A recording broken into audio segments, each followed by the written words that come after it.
Good morning, good evening, good afternoon, wherever you are. Welcome.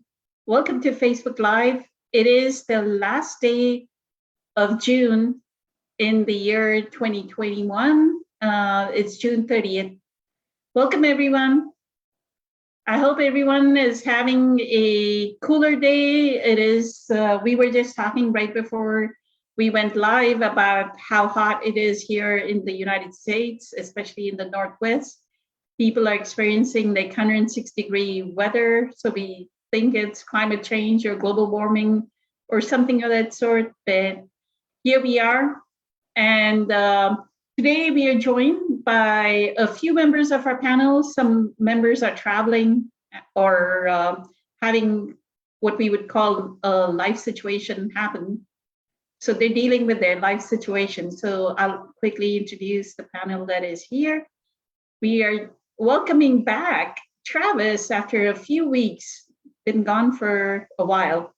So welcome, Travis. Travis is a musician and a spiritual teacher. Welcome. Good to see you, Travis. And we are joined by April, who's our psychic.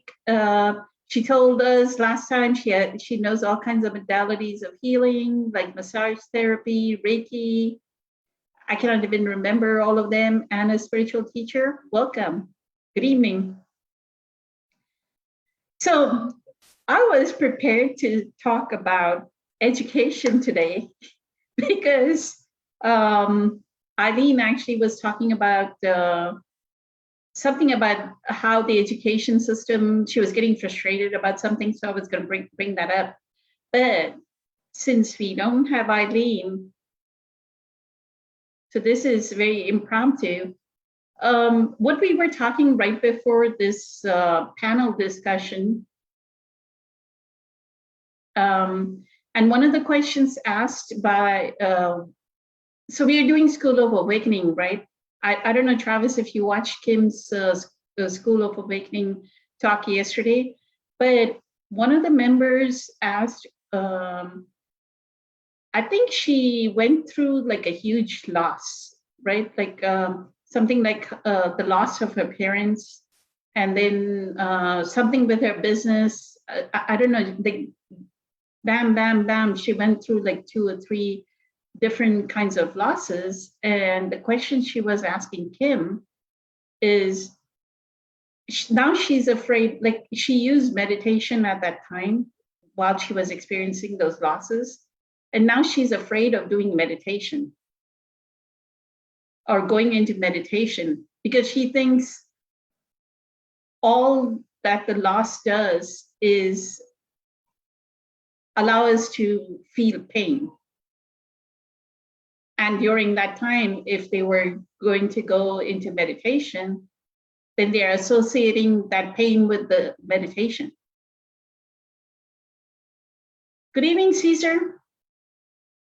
Thank you so much for joining. I'll repeat it again. So the question I have is how do you, so I feel that's convoluted thinking, right?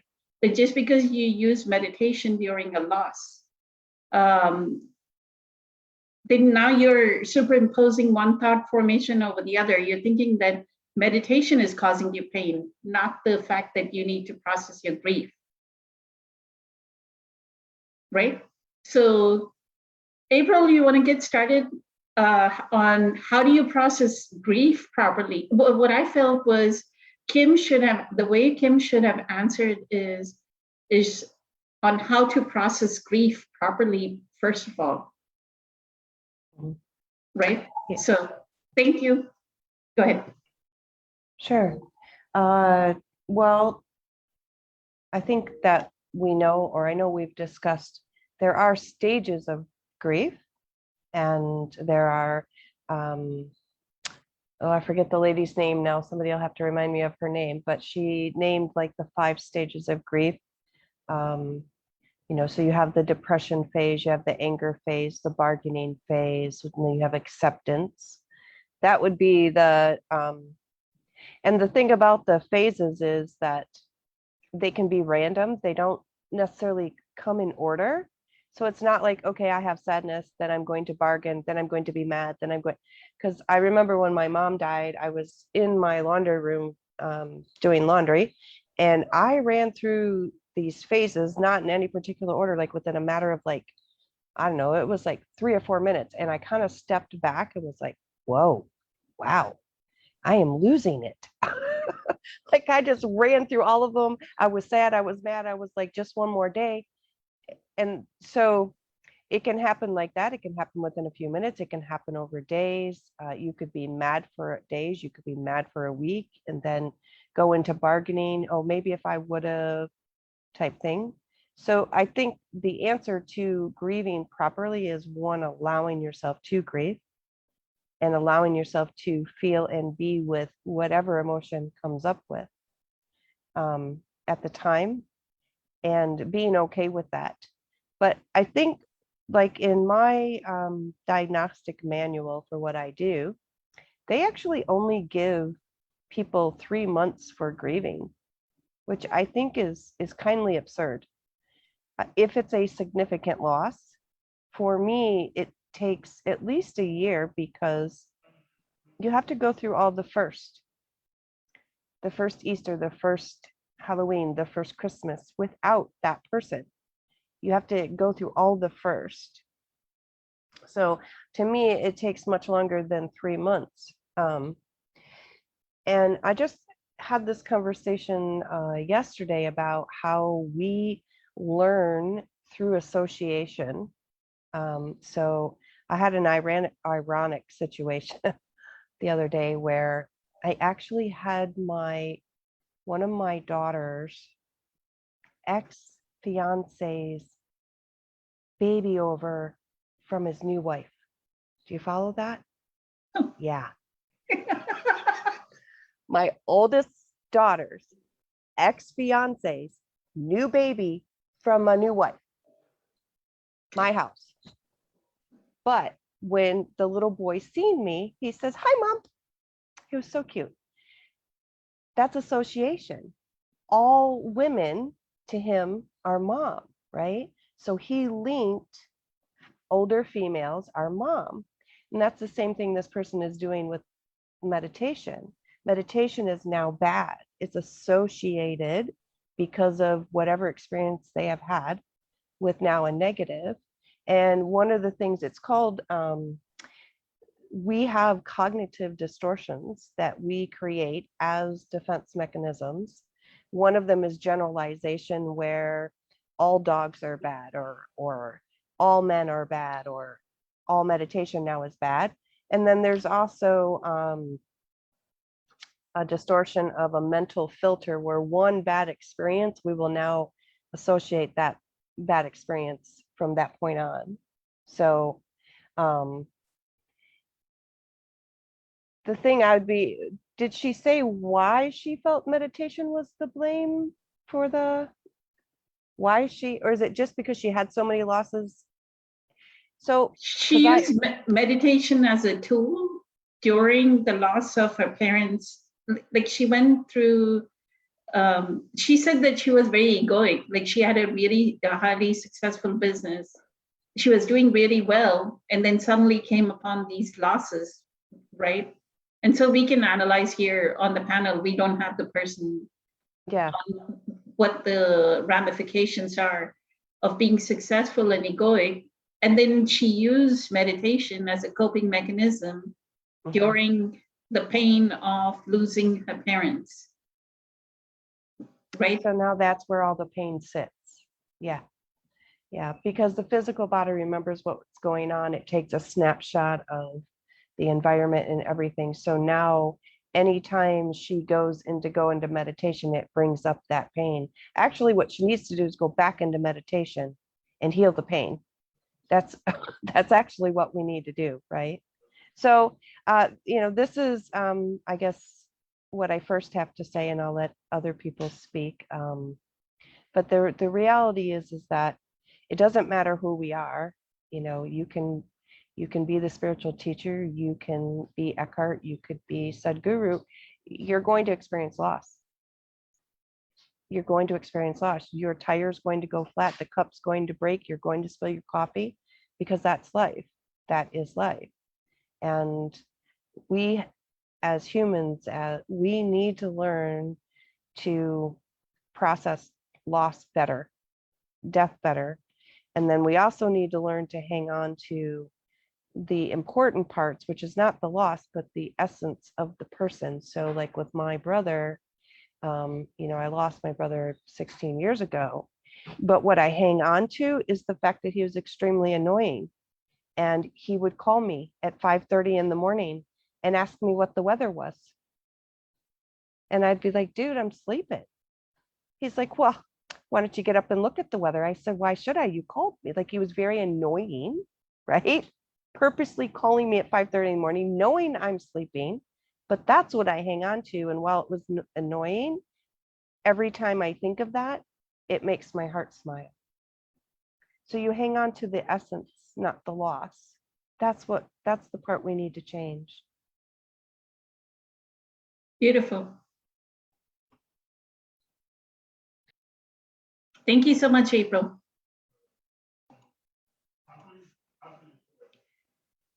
Travis, did you have some insights on the question? Mm-hmm. Thank you. Yeah, thanks. Well, I agree with what April was saying, just as far as association. It's we do that. We link things to and then also acknowledging that on some level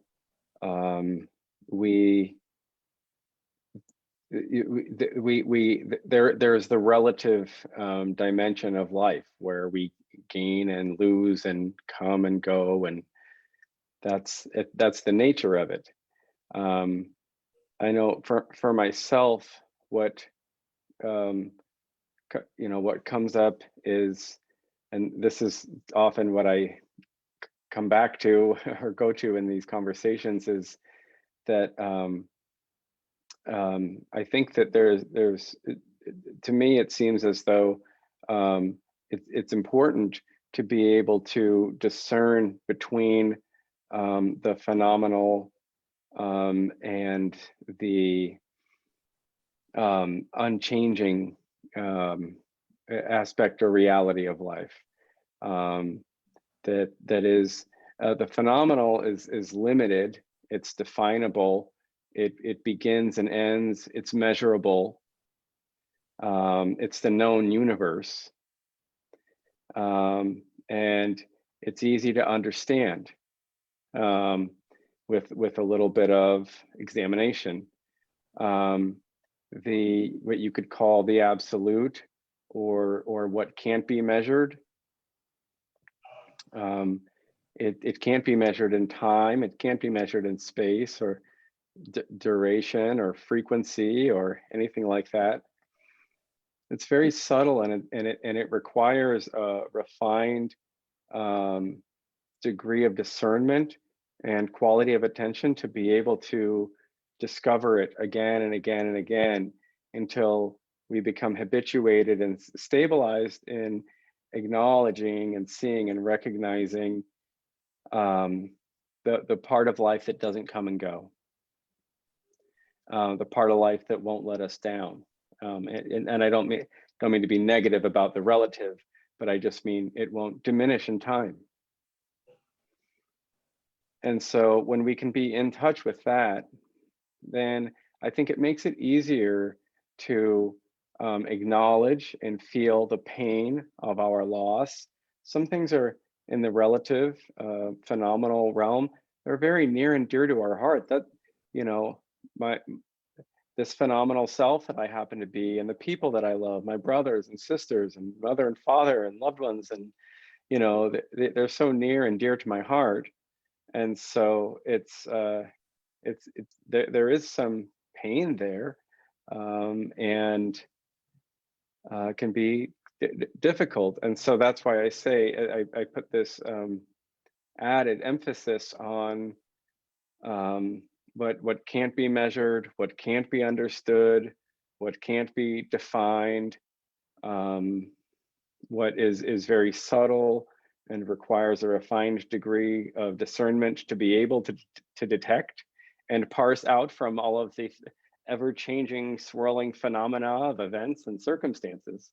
To be able to keep some portion of our attention resting upon that, it helps us so much to not get overinflated or elated when new things come, and to not get overly deflated and depressed when things go away, and not just things, but people and places and things and situations and everything in the known universe. And ultimately, I think our sense of self, our sense of identity shifts and starts to realize that it is independent of all that exists and has existed and will exist in the known universe.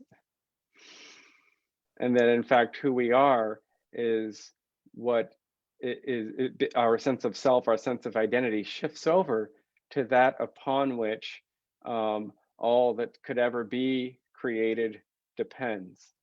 Because we realize that there is some part of ourselves that can't be lost, doesn't change or diminish in time.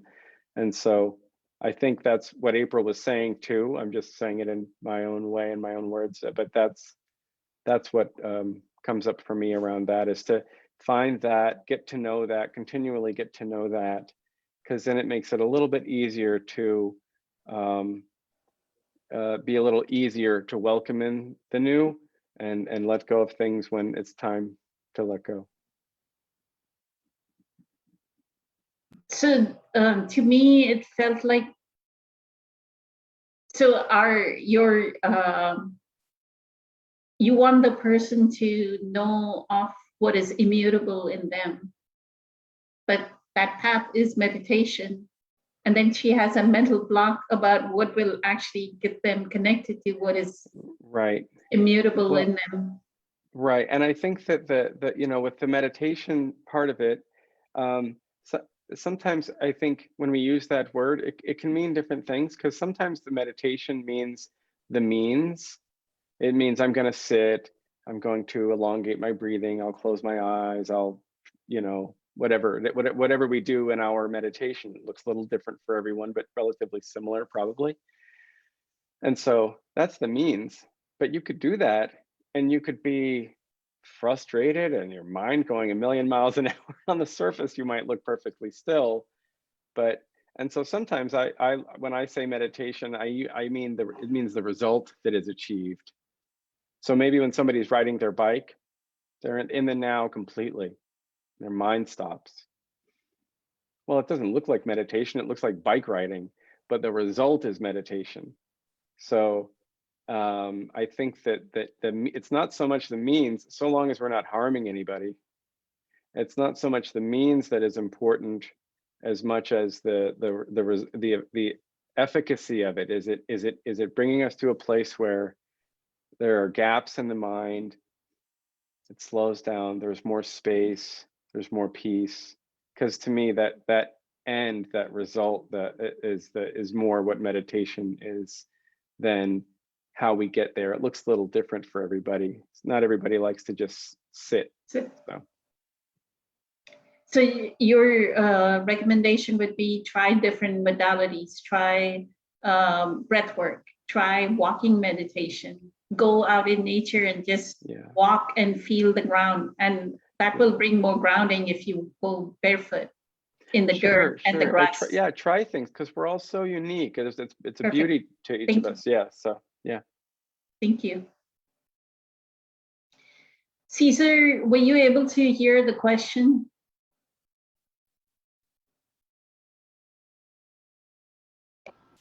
Yeah, for the most part. Beautifully explained by the Travis and April. Fully agreed. Ultimately, I think you're trying to get into this place of acceptance at the end of the day, because once you have achieved full acceptance of a loss, we know that it becomes, everything shifts to a peaceful state instead of the normal depression and anger, the stages of the grieving process. I think it's about allowing yourself to go there and letting things unfold as they may. The meditation, I believe, is used as a tool, can be used as a tool to allow you to achieve that. But sometimes it appears that the meditation I don't even want to say it's a form of resistance, but when you're allowing your mind to dictate through the meditation, I think it causes resistance to the acceptance of the loss. We can understand things like attachment and don't take it personal, and things of that nature. But at the end of the day, I believe you have to really get into the allowing state to achieve acceptance of the ultimate, without question. I know personally, I went through a very similar situation. 17 years ago, I lost my mother, my father, and both my brothers within a couple of years, about 19 months. Yeah, and I just became so numb, by the time my father, who was the last to die of the four, I was just so numb from it all that it just like something snapped in me, and it brought me to this place of acceptance. I just knew I had no other choice but to accept it. So that immediately brought peace. But I agree, everybody is going to experience, the pain of loss of a loved one, for sure. It's normal. I don't care how enlightened you are, how far along you are in this process that we practice, presence. You will experience the pain and suffering of, the loss, for sure. And I think the ultimate goal is the acceptance that gets you through. So maybe perhaps if the meditation is being overused, too much thinking going on in the meditation, perhaps it's not being done correctly, and it's bringing you to this place of resistance and more turbulence, from the mind chatter and stuff like that. It can actually strengthen the pain. You get there by realizing you're already there, I believe. And it's just a matter of, the fifth stage of the grieving process is acceptance. And I believe the first four were designed on a mind level to get you to accept it, to get you to that stage of acceptance. So that to me would be the key, just allowing things to unfold as they are.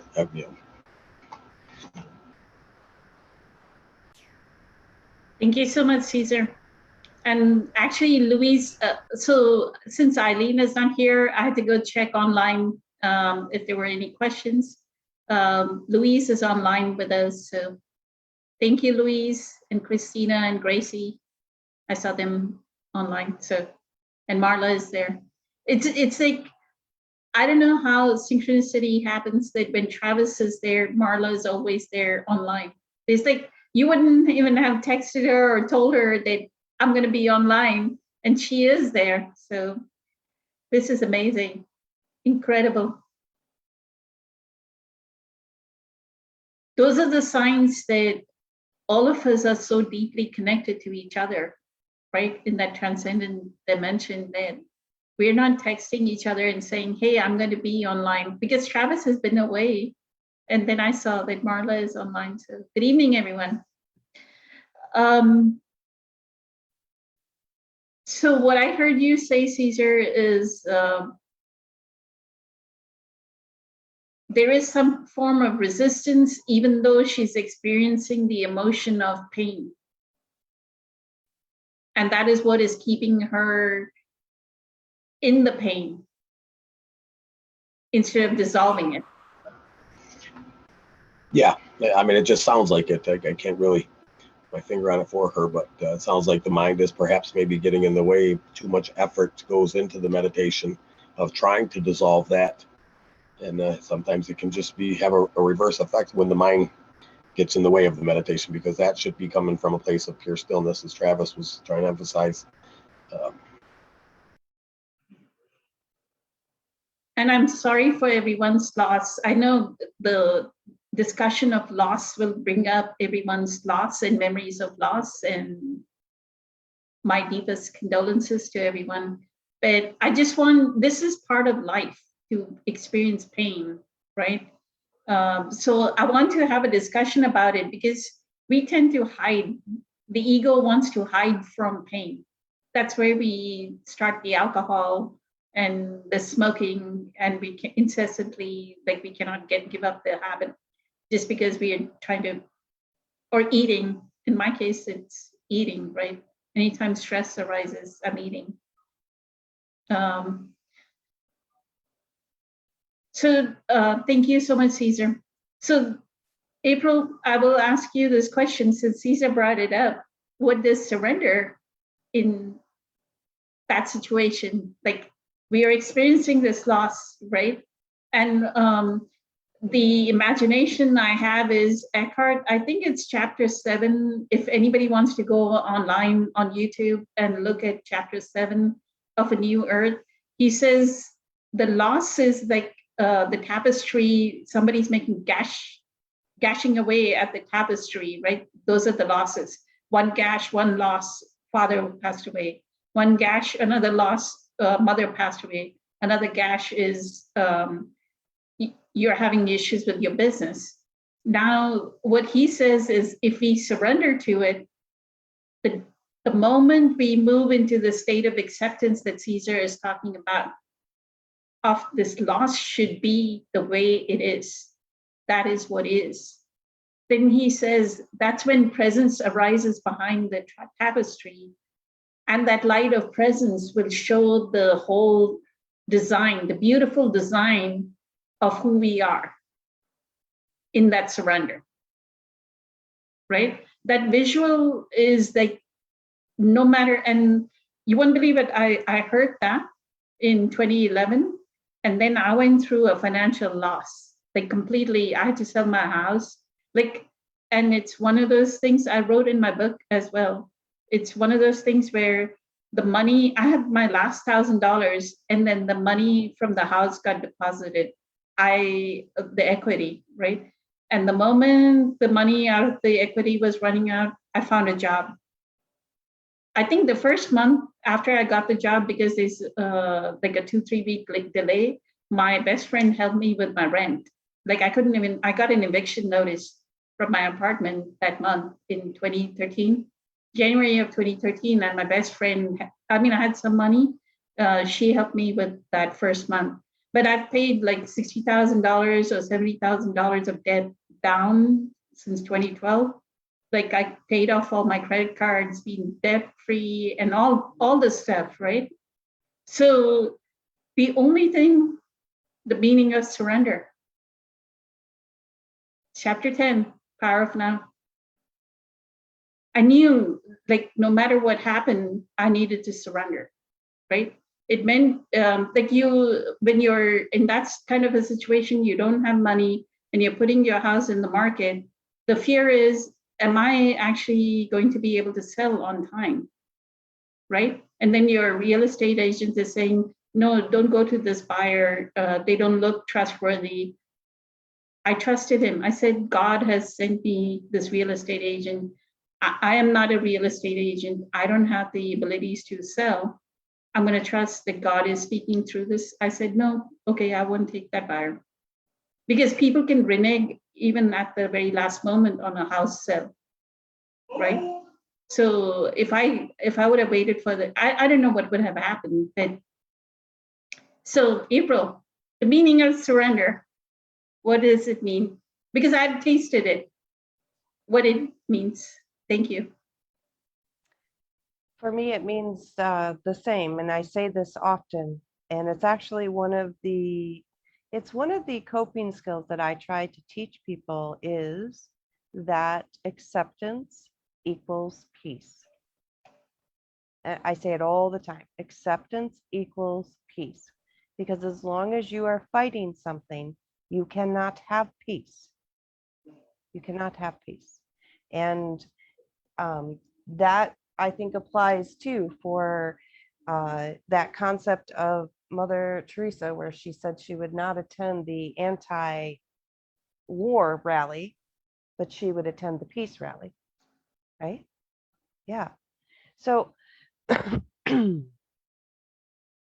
When it comes to loss, one of the things that I realized was my family at one point, we were going to have, there was going to be this was years ago, but we were going to have a new baby in the family. And then that did not happen. We lost that baby. And it wasn't like, somebody, it wasn't a long pregnancy, or it was not like a stillbirth or anything, and it was very short. But what I realized in that moment is that when we lost the baby, I realized that my heart space had already made room for that new baby. It already made room there. So even though we didn't know this baby, we didn't know this person, this child, it was still kind of a loss. And that was very shocking to me. And then I realized that it doesn't matter if it's a baby, or if it's a dog, or it's a cat, or it's a friend or a neighbor. What happens is we as humans, we make space in our energy field. We make space in our heart. And anytime that space is lost, that's the gash. It is a loss, legitly is a loss.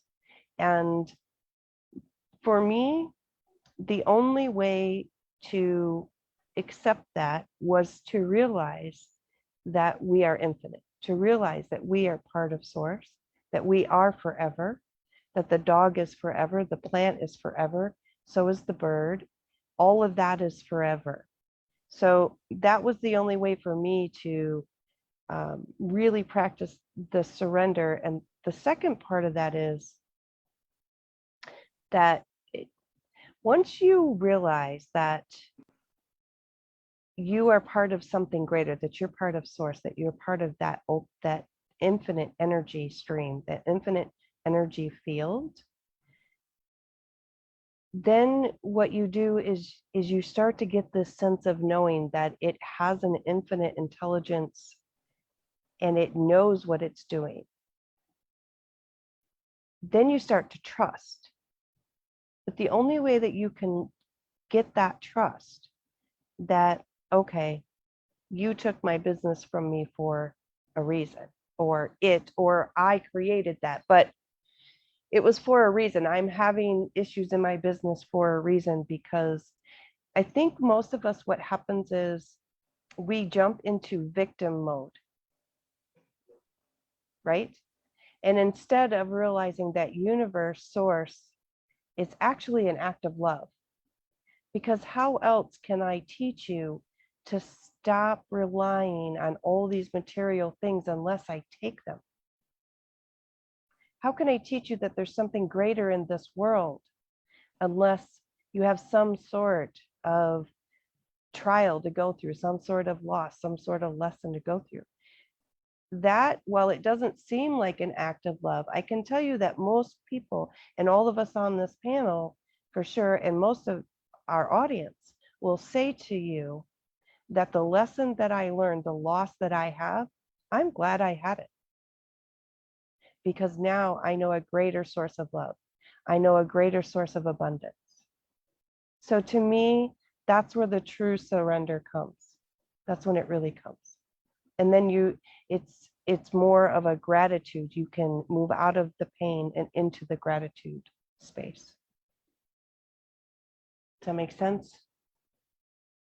Beautifully said. Couldn't have said it better, April. Thank you so much.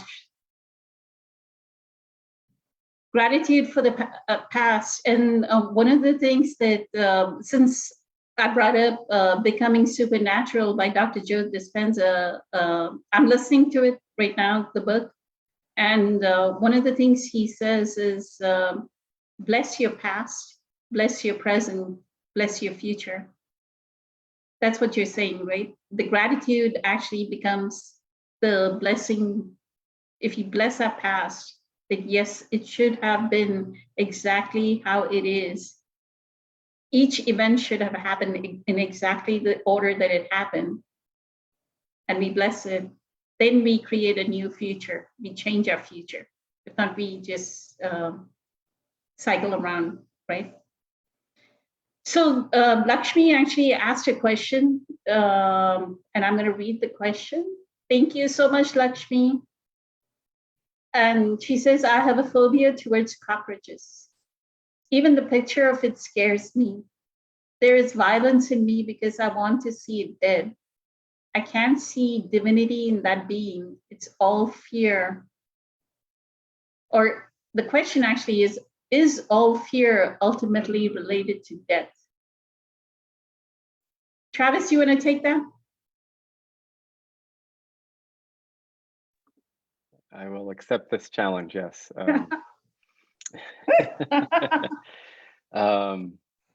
Well, this is interesting. I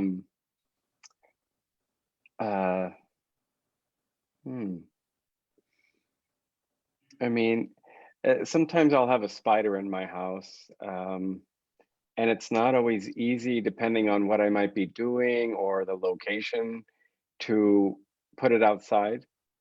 And so I'll kill it. And in that moment, I think I kind of tell myself that life goes on endlessly, you know? And I don't want to, but I do it, you know, and I realize that there's something that I just can't kill. But nevertheless, there's a little part of me that, you know, mourns very quickly. And then I finish my shower or whatever it is I'm doing. And so so I'm trying to relate to wanting to see the cockroach dead. My suspicion is that perhaps Lakshmi isn't seeing herself in the cockroach.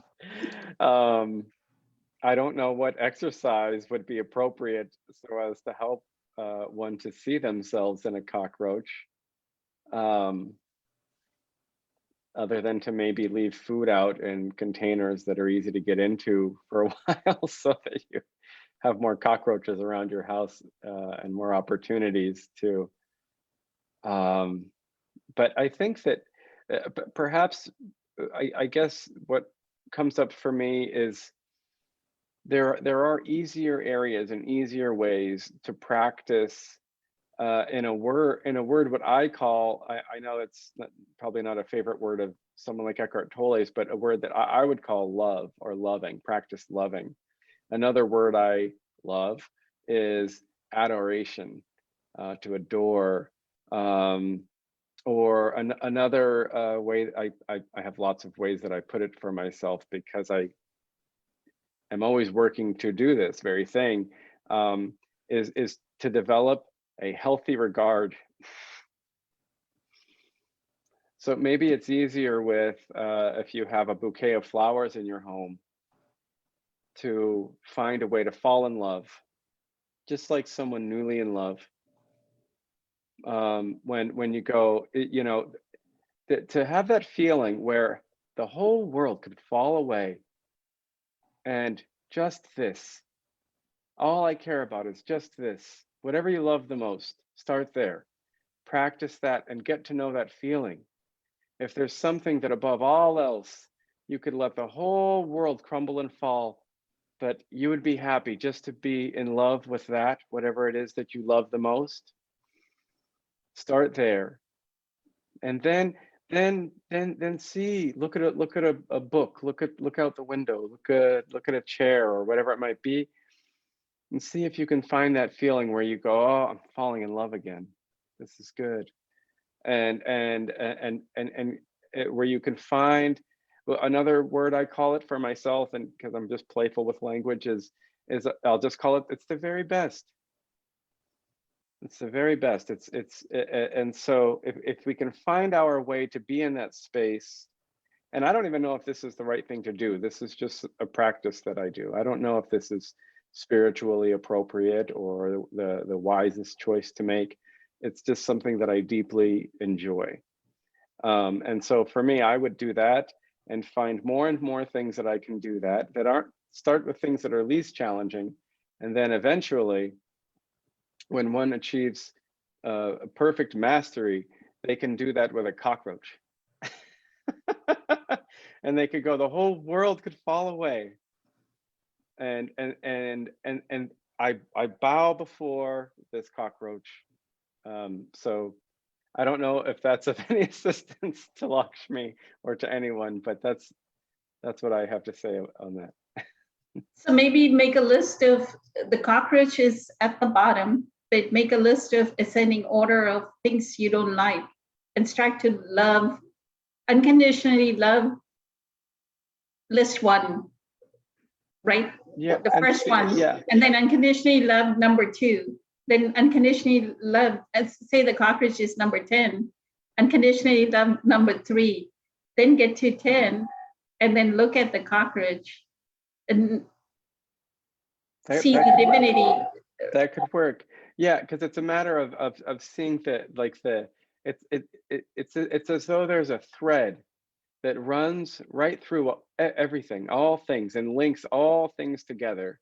So if we can find that little thread, then I think it's easier to. It doesn't mean you need to let cockroaches run all over your house. I wouldn't want to live in a house full of cockroaches, but I don't have to, you know, because like you look at stuff like Buddhism or certain, I'm not even very well versed, but there are certain sects of certain cultures down the ages around the world where we go, don't harm anything. We're going to build here, so we'll remove every worm before we build.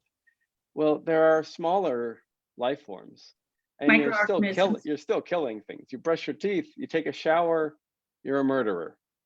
So to me, the trick is not to avoid being murderous so much as it is to avoid being a jerk. If you have to murder, if you have to kill, which we all do in our way in life, do it lovingly. Make it an offering. Make it a prayer. Make it a blessing, and know that we will be sacrificed too, and we'll come to an end too. And so, but I think it's a matter of seeing that unifying factor and that common thread that runs throughout, so we can see ourselves in the cockroach. Beautiful. Thank you. Yeah, thank you. And her question is all fear ultimately related to death? Do you think it's ultimately related to death? I mean,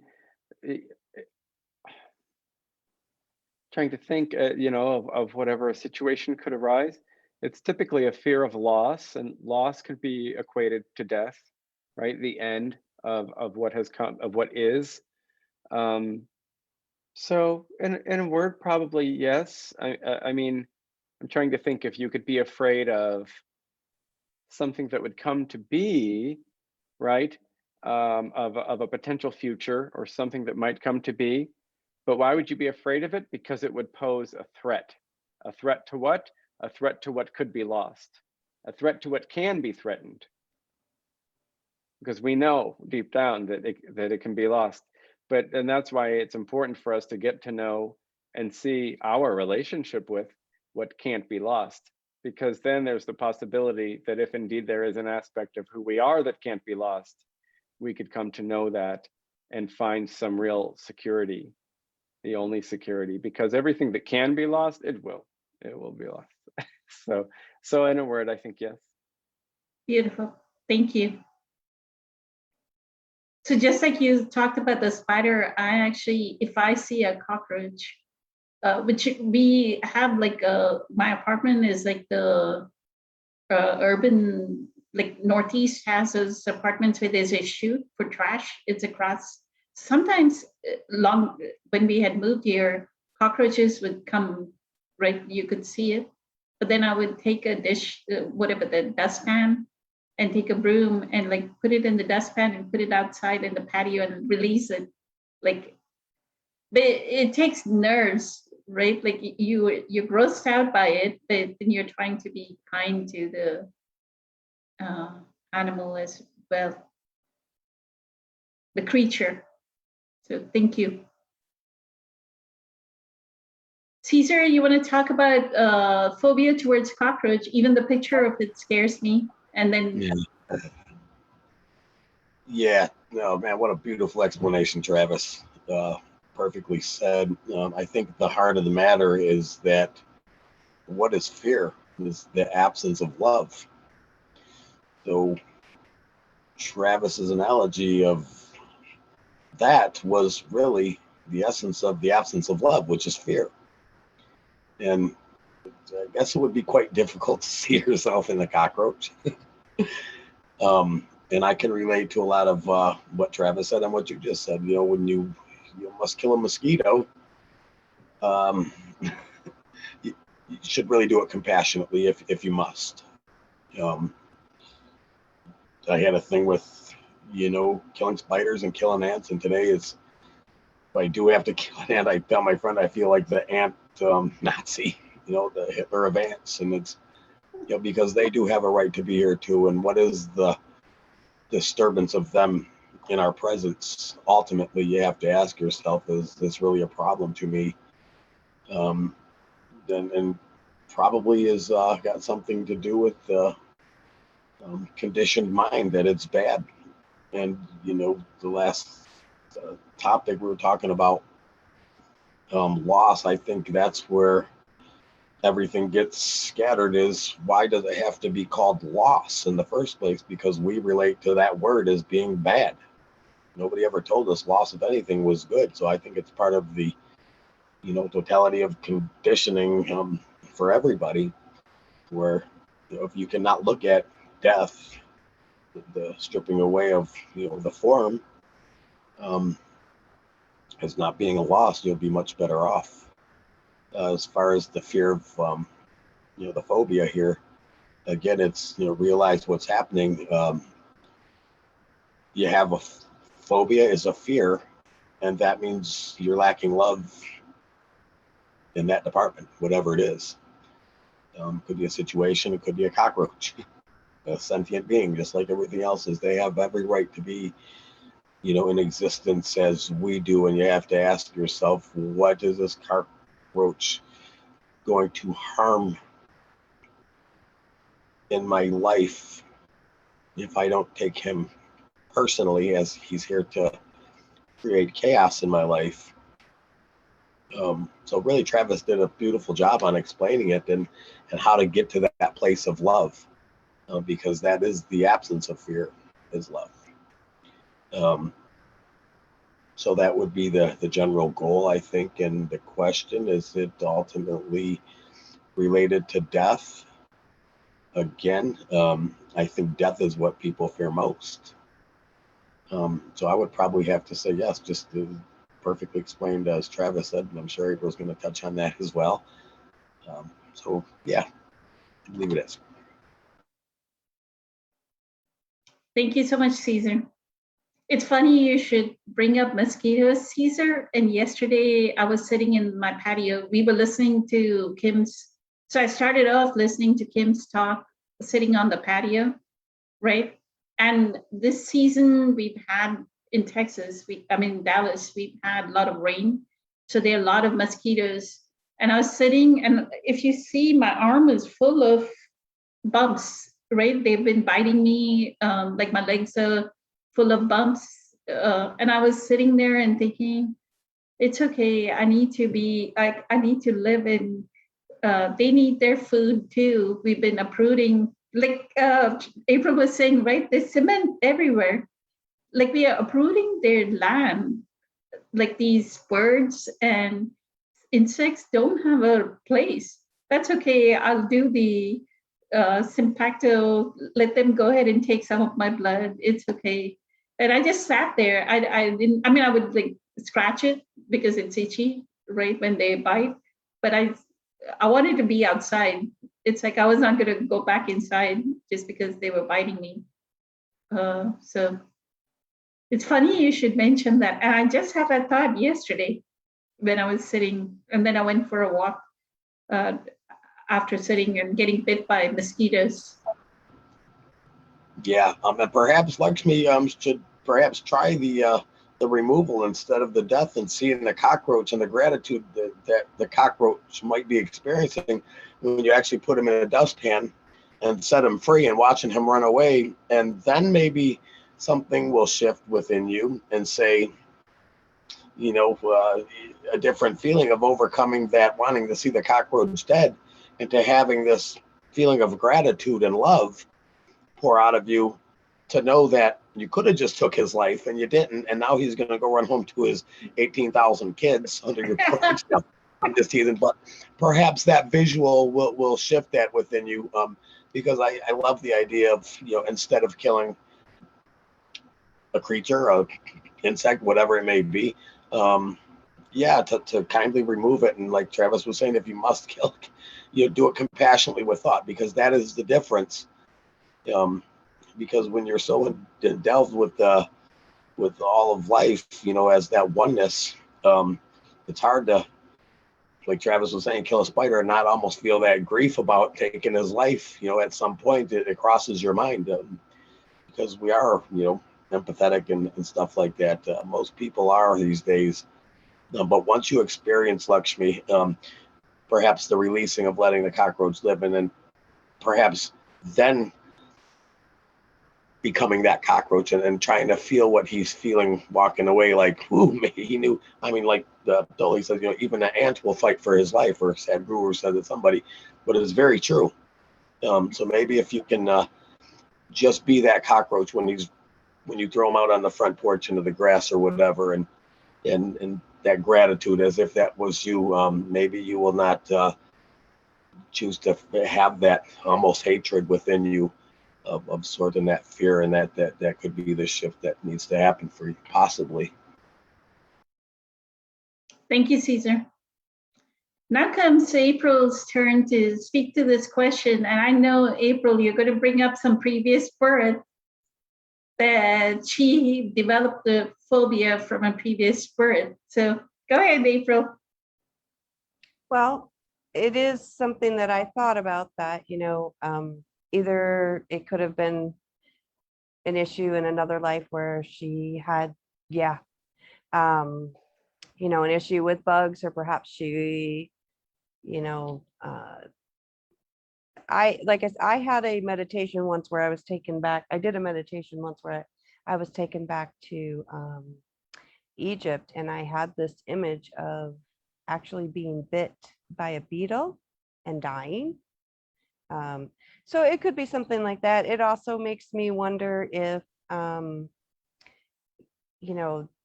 bugs are they're creepy. They're just creepy. They're not pretty. They're gross. I'm sorry. I'm killing the cockroach. I really am. I'm killing him. I'm killing him. I'm killing the spider, and I'm killing the ant. I just am. And it's not that I haven't thought about that. My mother was nagging on my grandmother one day and saying, "Oh, Mom, you have cobwebs in your house." And my grandma said, and my mom was like, "Oh, you have to get them down." And my grandma said to her, "How would you like me to come along and just destroy your house you made?" Right? And I never forgot that she said that. I thought, that is true, and then when I used to clean houses for a living, one of the ladies I worked for, she was Muslim, and she taught that everything, was important. And she had a giant ant in her home one day, and I went to step on it, and she said to me, and I've said this on the group, she said, "Don't do that, don't step on it." And I was like, "Why? He's in your kitchen." And she said, "That's like God stepping on you. Don't do that." Oh, wow. Right? Mhm. I never had that. And it would be kind of like God stepping on me. It'd be like, whoa, just out of nowhere, this big thing squishes me. So I get it. And I get what she's trying to accomplish here, that she doesn't want to have violence towards anything that could possibly have the energy of source in it. So I get what she's trying to do. I think, what Caesar talked about, and what Travis said, is the method. If you can see source in the plant, and then you can see it in the flower, and then the sky, then you can transfer it to the cockroach. That would be the method. there is an NLP method that you could use, the neuralistic programming, where what you do is you would take that image of the cockroach or the phrase that you're saying that's associated with the cockroach. So I'm scared. And what you would do is you would say, I'm scared, and make that image in your mind while mimicking SpongeBob. And then do it mimicking a cowboy, and then do it mimicking like Mickey Mouse, or you know, I want to say we'll just say Jackie O'Neill or Onassis, you know, do it at that. So you say it, you imagine it, you say it in that funny voice, you spin around, and then you say it in SpongeBob's voice, and you turn around. And what that will do is it will associate the cockroach fear and the phrase that you have attached to all these different scenarios now. So you will no longer be afraid of the one scenario, is what it does. I did this for my daughter. She had an accident, car accident, and she became afraid of driving. So I had her stand in front of me, and I said, okay, so what is the fear? And she told me the phrase. And I said, okay, now I want you to tell me that like SpongeBob. And now I want you to turn around. And so now I want you to tell me it like Marilyn Monroe. And now I want you to spin around. And now I want you to tell me it like John Wayne, and have her spin around. And do you know, she didn't realize this, but she started driving within a week and a half. So that is one trick. Now, the next part of this, where is this ultimately, is all fear related to death? Not all fear is related to death per se, but it is related to ego and survival. It could be related to death as far as, you know, this bug is a freaky thing. It's got legs, it's going everywhere. I don't know what it's going to do. So in the body and the mind is naturally programmed. We forget that we have this divine source within this physical body. The physical body, though, is designed to keep you alive as a species. So there is that fear of death. Oh, the candle's hot, I pull my hand away. Ow, don't do that, right? We are programmed to survive, but a lot of fear also is, so your question, Lakshmi, can go to other areas, because fear, a lot of times, like people that have anxiety, a lot of that is actually about control. It's about not having control. I can't control what this little freaky little bug's going to do, so I'm going to kill it, right? So a lot of fear is actually about control. But I would probably use what Caesar and Travis talked about, as far as if you don't want to kill anything. I'm killing mosquitoes. I'm sorry, guys. I just am. I'm not there yet. But I would use their method if you didn't want to. And then who said the frog thing? Because that's being with the emotion, is also sitting with the emotion and just acknowledging. One of my favorite things of Eckhart's is when he says to say, I'm having anger versus I am angry.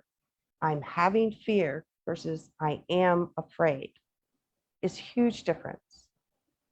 That's how you observe the emotion instead of be the emotion. So that's another. Like saying there is anger inside of me, instead of saying I'm an angry person, or I'm an alcoholic. Like both Kim and Eckhart always say, don't say I'm an alcoholic, and then they say that about is it the 12-step program, that where you're supposed to stand up and say I'm an alcoholic. So you're building an identity, right? So What? Yeah. One time at the beginning of meditation, Lakshmi, I said, I'm just so tired, and she said, no, you're not. She said, your body is tired. So, and it was very useful and powerful for me. She explained it, and I really did not catch myself in that moment until she pointed it out, that I was relating my sense of self with being so tired. Yes. And I was instantly able to begin to separate them. So thank you, Lakshmi, for that one. Awesome. So the second portion comes from Edith, where she says, Fear is an emotion. I just observe the emotion. I let it be there. It takes a while to go. So every time I see the frog, the fear gets smaller. Then now I'm not afraid of it anymore. So it almost is like, look at the cockroach. Next time you come across a cockroach or a picture of a cockroach, look at it and then look at your fear, right? And I love what you said, April, that you said that all fear is the fear of the ego dying. It's not so much as we are afraid of our physical death. We are afraid of the identification of the thought of who we are. That dying, which is the ego. So right now, you're identified with what I would say is Lakshmi is identified with the thought formation. I have a phobia of cockroaches, right? And just like how Travis said, get to that point where you are one with the immutable in you and know that immutable is not the one that has a phobia. When I'm in that transcendent dimension, when I'm in my stillness, when I'm my essential formlessness, it has no phobia, right? It has no phobia. It has no fear. It has nothing. It's the unknown. It's unknowable. That formlessness is nothingness. Like she's reading Being Supernatural as well. Be the no thing, nowhere, no time, right? So as Dr. Joe Dispenza says, or dwell in the unknowable, as Eckhart says. So that is not fearful. So what is fearful is this thought, I have a phobia. The other part that I've understood from medical medium is because of our conditioning, right? Maybe there's an imbalance in the body. Somehow, I'll have to find the video and really understand. He says our phrenic nerve is very imbalanced. Even the slightest thing will start to get it imbalanced. Adrenals, and that's why he says don't do fasting, right? He's not a believer of fasting because he says it shoots down your adrenals. The adrenals will go out of sorts. Then your phrenic nerve will go out of sorts. And then the fear starts. Fear kicks in.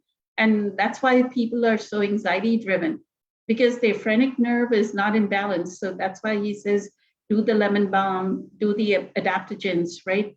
Do the chaga mushrooms, do the reishi mushroom, do the adaptogens, ashwagandha.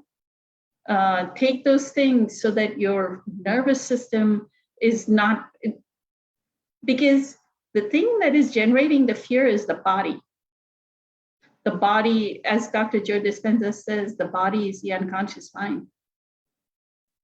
The body is generating the fear, right?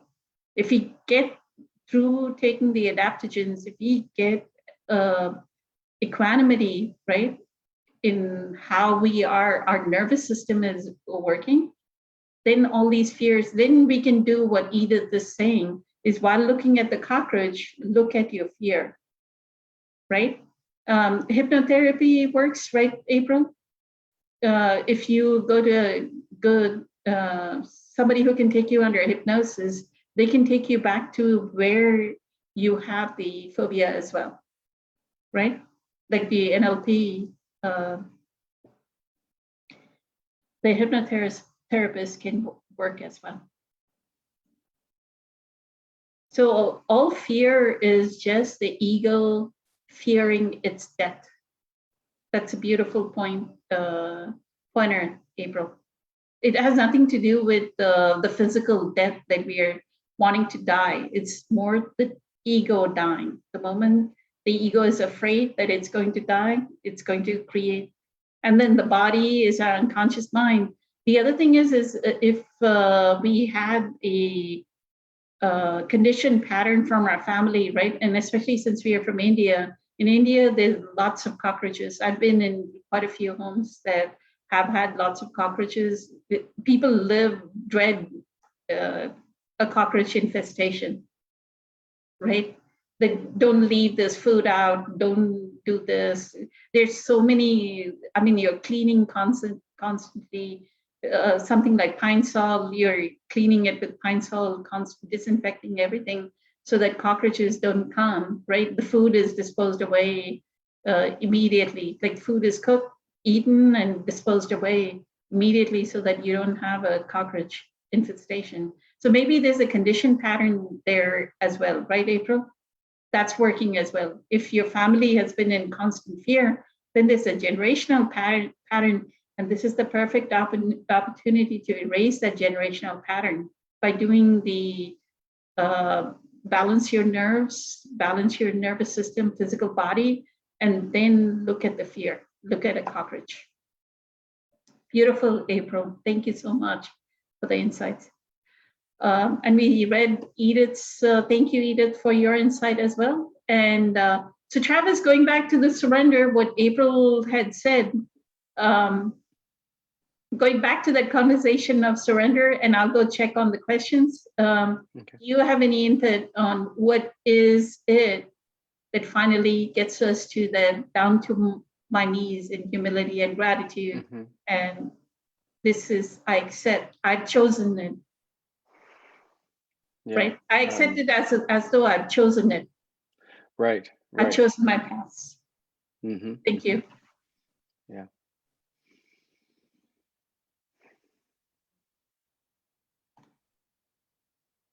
Well, I think there's, you know, there's like when we talk about I accept it as though I have chosen it, which I love so much.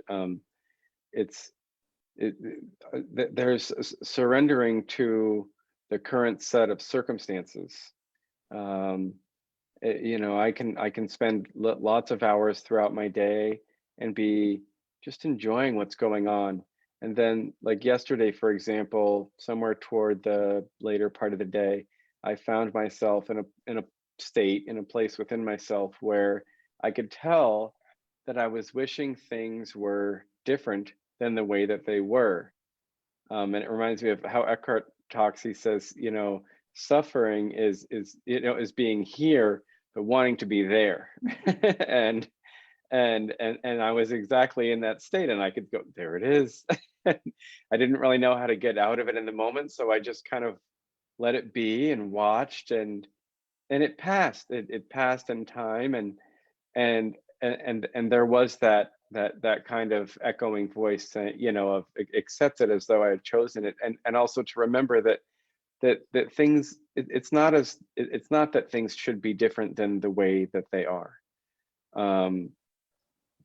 And so I guess, you know, when we look at surrender, it's a funny thing. It's almost like, I mean, I don't know if this is just what I'm working with and reflecting on lately, but you'll probably notice, like when I talk, there's a lot of looking at the relative and the phenomenal in relation to the absolute and the immutable and the unchanging. And so it seems as though perhaps if we can really fully and wholeheartedly in every way surrender to the limitations of our circumstance, that then we can access the unlimited.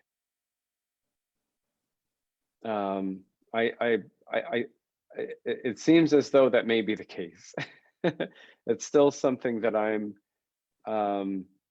working with and playing with. I don't think that I can speak on surrender as an authority, because it seems as though, as best I can tell right now, that there are probably still some parts of me that are holding on, you know, maybe surrenders like this. If you have, there are little, like if all throughout me, there's all these little hands and some of them are open, but some are, they want to hold on. And so there are some places that are maybe tight that are blocking the flow of the energy. But, and surrender is just all those little hands, just letting go, just letting it be, just opening up.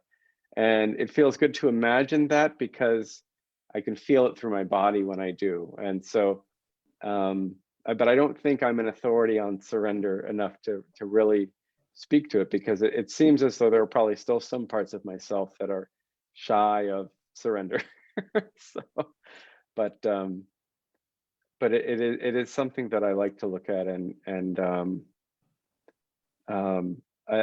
you know, if I really know surrender in its fullness, I'd be more than happy to report my findings. So Beautiful. I like that image of hands and you let go, right? And I feel that even like if you take a bath, like, and then your body is like with the celery juice and the lemon water, right? I feel very supple, like physical body supple. And that kind of makes me feel like it's processing everything much more easily. Like the emotions are passing through. So the surrender is there, like your image of your body. Like I could experience this suppleness in the body, right? Like you've done yoga and then you got that suppleness and now you're feeling that, almost like, is it The Incredibles that they have that guy with those long arms and loose arms and they become elongated? It's almost like as though your legs and arms can stretch to infinity, right? It feels that way. So beautiful. Thank you. Thank you for that image. Caesar, since you started this topic of resistance and surrender. Yeah, surrender. That was a beautiful analogy, Travis. Letting go is really what it means, and allowing things to be as they are fully. Understanding that there is no control, and once something happens, you either surrender to it and fully accept it as it is, and whatever the contents of the situation is at that moment, and allowing it to be that fully, or you don't. Surrender feels like gratitude. There's no buts. I like the sandwich, but I wish it had a little more mayo on it, or something like that. There are no buts to surrender. It's just the full letting go of what is, and saying, I have no control of this. This is what happened. This is what the situation is, and I can't change that. So surrender equals peace, and it's I believe totally speaks on that, saying it's not a weak thing at all. It's actually a very powerful thing to surrender. There's a lot of peace in surrender. Serenity throughout surrender is the best way I can describe that, is just serene and bliss in the act of surrendering. It's like gratitude. It's more than just a word. You can't say I'm grateful, then have a but at the end of your sentence. You have to fully accept it, and then the gratitude actually becomes like an emotion of being overjoyous, pure bliss. So how do we surrender? Just by accepting things as they are, and then understanding that once they happen, you can't change them. And so you fully surrender to the moment. And that is really the essence of presence power, yes. So yeah, letting go and accepting as they are fully, 100%.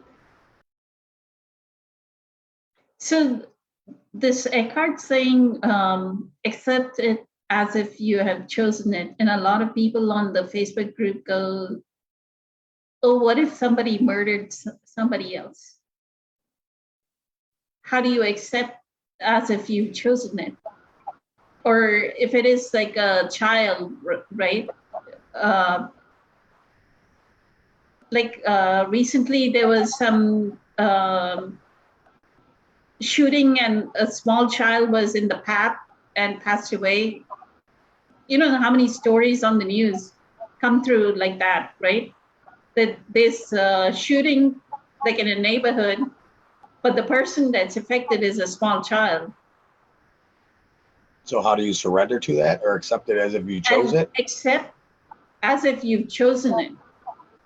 Well, first of all, remind yourself not to take it personal. It didn't happen to you per se. Even if it was your child, it still didn't happen to you.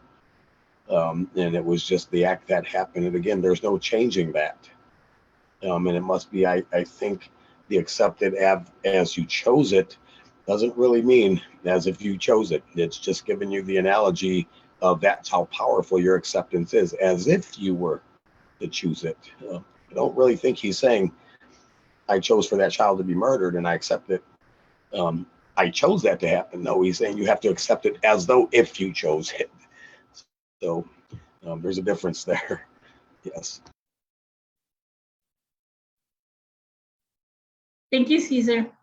April, do you want to speak to how can you get to that level of acceptance that it could be something traumatic? Like somebody can say, let's say how North Korea is, right? How can we as the citizens of this planet go accept it as though we have chosen it?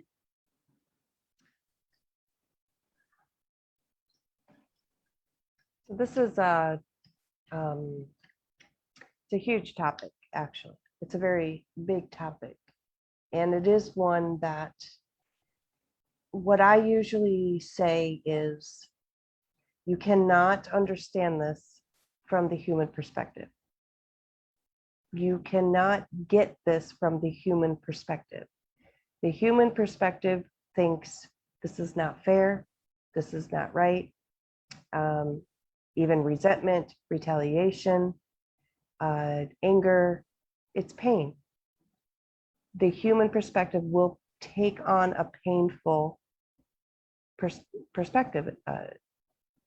The only way to understand this is through the spiritual perspective. When you understand things and look at things, just like this cockroach, when you look at this hideous insect through the eyes of Source, now we see love. Now we see purpose. This bug has some sort of purpose. It's feeding some other animal. It's trying to feed off of my cheese, but it's feeding off of somebody else's. It's feeding another animal, right? It's turning the dirt over. It's whatever it's doing. You cannot understand things from the human perspective. So when we talk about third dimension, fourth dimension, fifth dimension, what we're really talking about is if you want to ascend, if you want to be enlightened, you want to have peace, we're talking about changing your perspective. That's what we're talking about. Fourth dimension is a different perspective than third dimension. You're not actually going to another planet. You're staying right here with your new perspective. So the only way to understand that the child died or that somebody was murdered, or as the members know, I had a pretty severe death in my family this week. The only way for me to understand that is to understand that everything has a purpose. Everything has a place, and that source, whatever your source is, and I know that's kind of cliche, oh, whatever your source is, but literally, whatever your source is divine, meaning it is love. It is not malicious. We've been taught for thousands of years that our God, our source, is malicious, that he is punishable. That's not actually the case, right? There is a purpose for everything that happens. And now you're touching in on the reason we come here. You have lessons you're going to learn. You sign up to be murdered. You sign up to be the murderer. The only way, and I'm going to say unfortunately, but it's not unfortunately, but the only way for us to learn is through lessons. Okay. We do not learn lessons by always winning the race, by always having fun. You can't learn lessons in that. Wayne Dyer said it where he described, if I put you in a white room with a white chair and white clothes, how are you going to know any other color? You can't learn compassion. You cannot learn unconditional love. You can't learn to compromise. You can't learn to share if you don't have to do these things. If you never have to experience loss, how do you know to appreciate? If you don't lose your home, your business, your car. I've had broken cars. I can't even count how many broken cars I've had. How do I learn to appreciate my car if I never lost a car and was trying to figure out how the heck I was going to get some milk, right? So when you can flip that, then you can start to have a greater perspective and an understanding, and you shift out of the it's not fair to where, well, maybe the lesson wasn't necessarily for me, but even in like the loss that I had this week was not directly in my direct family. But the thing is that loss is going to affect me, who's in the outside family, all the intimate family, the neighbors, the lady at the grocery store. So each death, each loss, each lesson has, this is where they say we're all connected. It has a profound effect across. And when we have loss and we have death, the lesson is always to have gratitude for life. Gratitude that you are alive, that you are here, able to experience. That's always the lesson in loss, always. So what I do is I go back to my source. I step back into my source. I practice acceptance. And I know, because I have felt that connection with source, that this is not a malicious act. This is a purposeful act of learning and love. When I rest in love, then I can be okay. But you have to go back and connect to source and be with love. And then you can have the greater understanding. Okay. Beautiful. Thank you so much, April. I think Abraham Hicks calls it the contrast, right? What you were explaining, that unless you have that contrast in your experience, you're not going to make a choice to do better. Like if a kid was killed in a crossfire, when are you going to make the compassionate choice that guns are not needed in this society, right? The example in that, the spiritual lesson in that, leave alone the fact that the mother or the parents, like April was saying, the sole contract of the child would have been to bring that loss to the parents so that the parents can know of unconditional love, which is get to their presence power, right? The greatest malady on this earth is that since we are born, we are not taught about presence power. And then we have to take up these lessons, these tough lessons, right, of losses or trauma that we experience. And then that trauma brings us to finally that lesson of forgiveness. I feel like it also is to, the spiritual lesson is always, do you all agree that the spiritual lesson is always forgiveness and surrender? Right? Gratitude, forgiveness, and surrender. Between these three, it covers it all. You'd see that the lesson is about one or the other. The other part is lamenting the loss of a person passing away. What Abraham Hicks says, that's a croaking experience, right? That person actually achieved alignment. Like we, in that choice that soul made of leaving that body, they achieved alignment. They're already in unconditional love.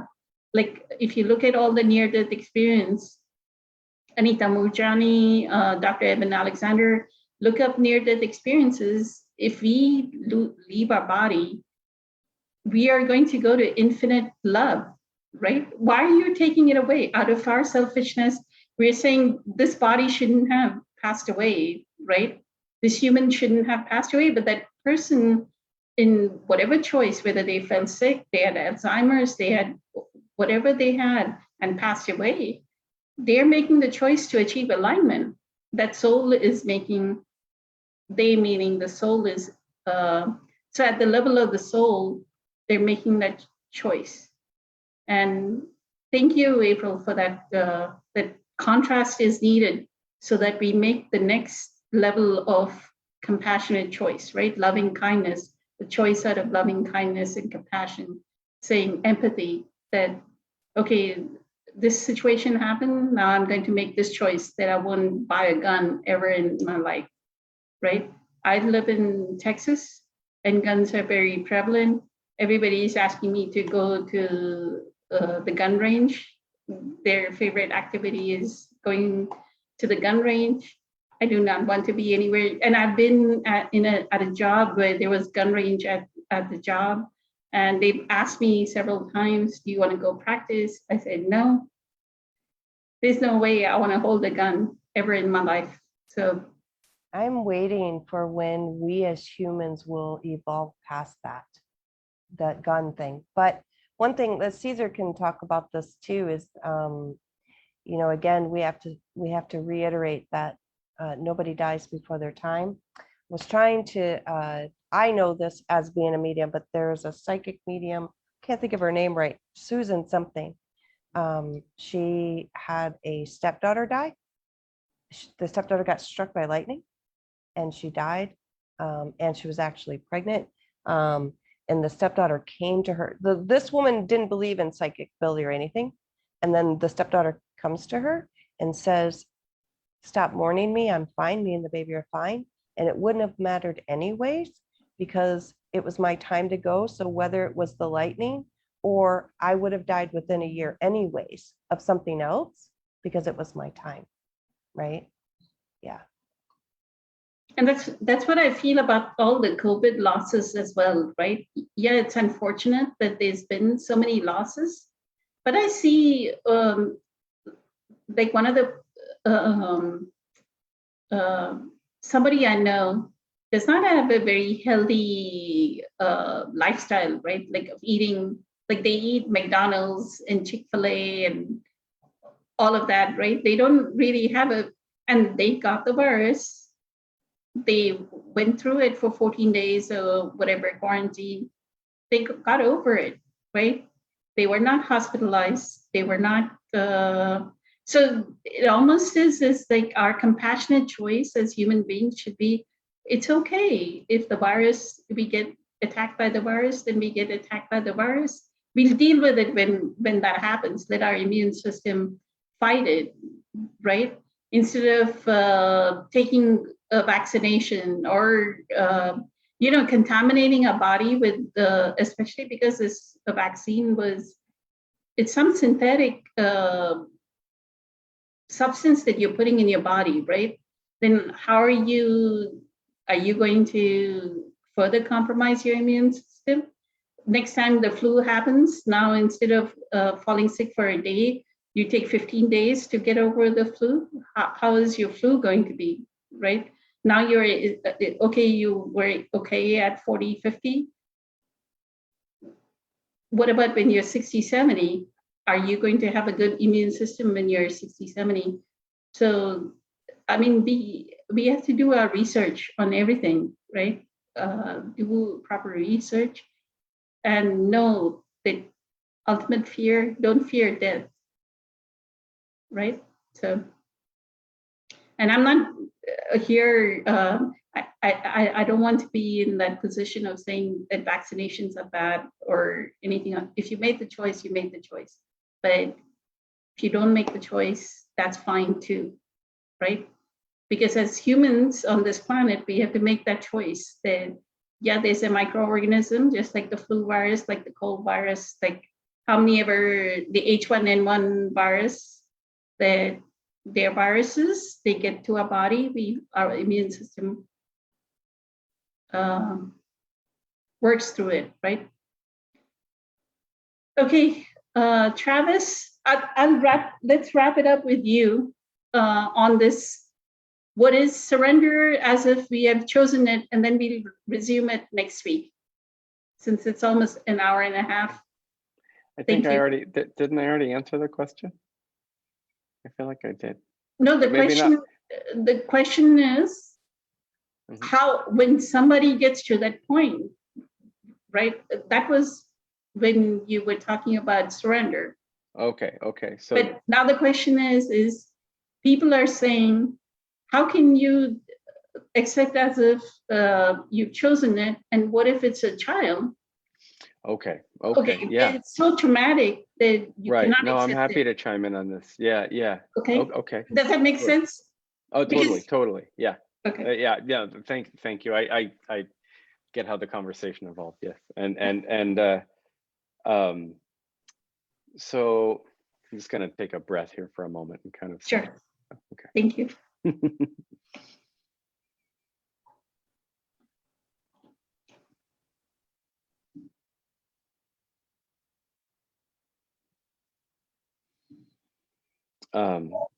So, I mean, in speaking to such sensitive subjects, I always want to acknowledge that our pain and our experience is real and is valid.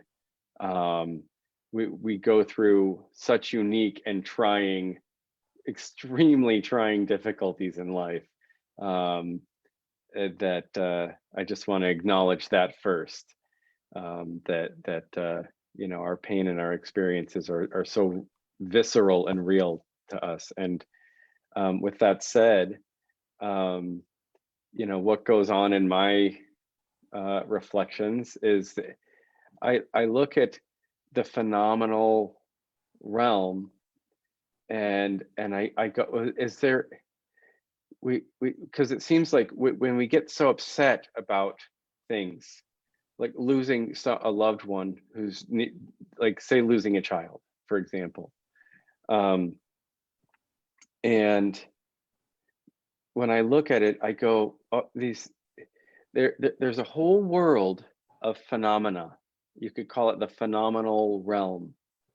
And everything that comes to rise in it is limited in duration, in time. That's one aspect or dimension of its limitation. It wasn't there. It arose and came to be. It existed for a time, and then it ceased to be. And it's really easy to conflate who we are with that, with the phenomenal. I wasn't here, and then this baby was born, and there's this little person going around. I just came out of nowhere. I came through another human. From where did I come? I don't know. It's a mystery. And I'm here. And then one day I'll be gone. And where do I go? What is that? And it's so it's I'm mystified by all of it, and all of this phenomena. It's amazing to me. And so, but we know, it's so observable. Even the definition of phenomena, if we're going to use that word to describe it, that's what it means. Unless we're using the second, more abstract definition of was phenomenal.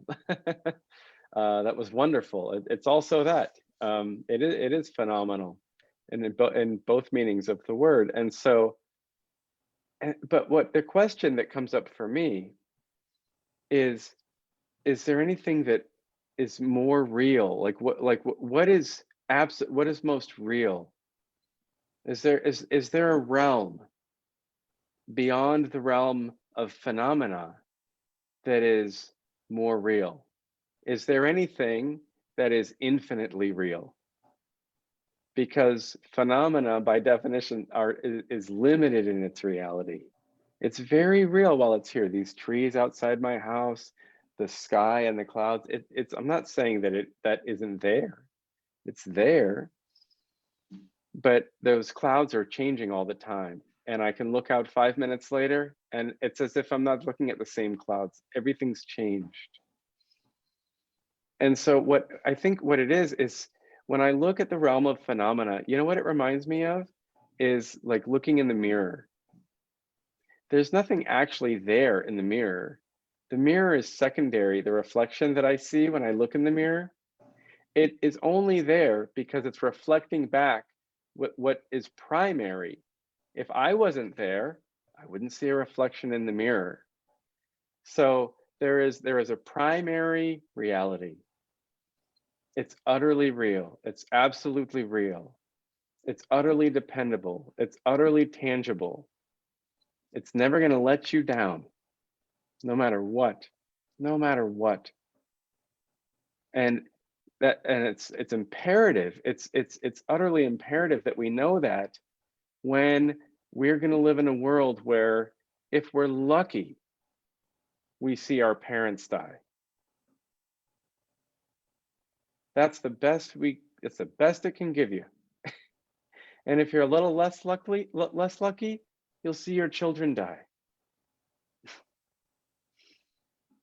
That happens all the time. You know, and that's got to be tough.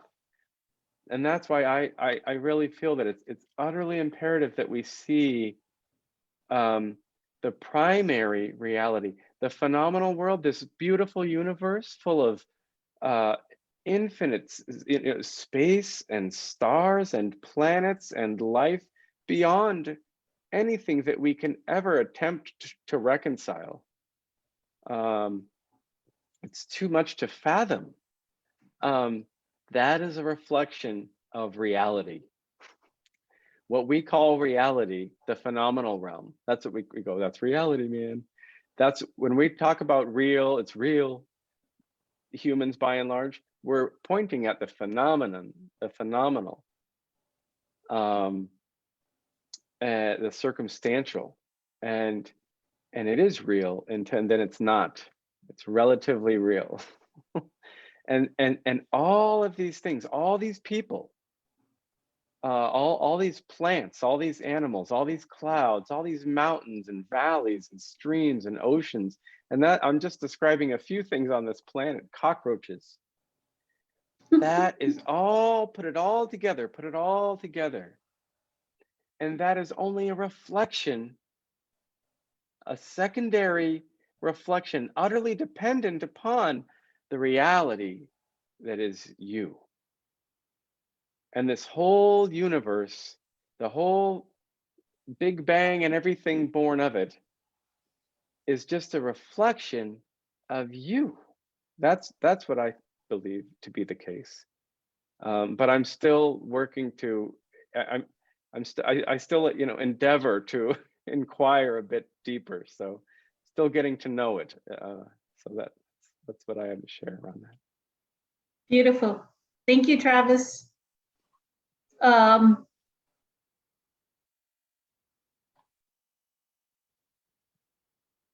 Louise says, what you resist persists, what you fight strengthen, and that is why you accept, right? Which was a great insight.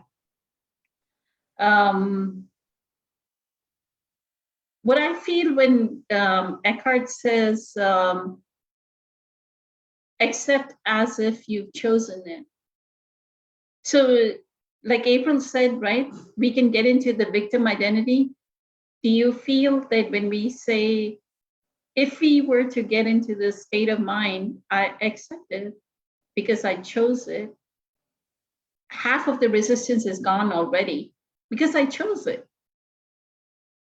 right? It prevents us, what I feel is it prevents us from going into the victimhood, into the victim identity, because I chose it. I chose for the loss, that financial loss, I chose it. I was not good with my finances and I chose it. And the surrender, right? It was on me, responsibility. The ability to respond is on me, that I chose it. So I don't go into, oh, this person didn't do this, or this person didn't give me their money, or this person didn't take care of me, or whatever. My mother didn't do so and so, or my father left me, or whatever it may be, right? My father passed away. All those victim identity. There's no victim identity anymore because I chose it, right? So that's the most beautiful thing about accepting. That's how I feel when Eckhart says, accept as if you have chosen it. The grace that's the grace in choosing it, right? Good. This was incredibly amazing. This was like so spontaneous because I had a totally different topic in mind, and somehow everybody online, Lakshmi, Louise, Edith, Juliet is responding. So all of them have participated. So grateful, infinitely grateful to them. And to all of you, April, Travis, Caesar, for showing up. And insights were mind-blowing. So humbled, so deeply. It's an honor and a privilege week after week to be in all of your all's presence. Many blessings. Have a fantastic evening. We meet again next Wednesday. Much love. Good night.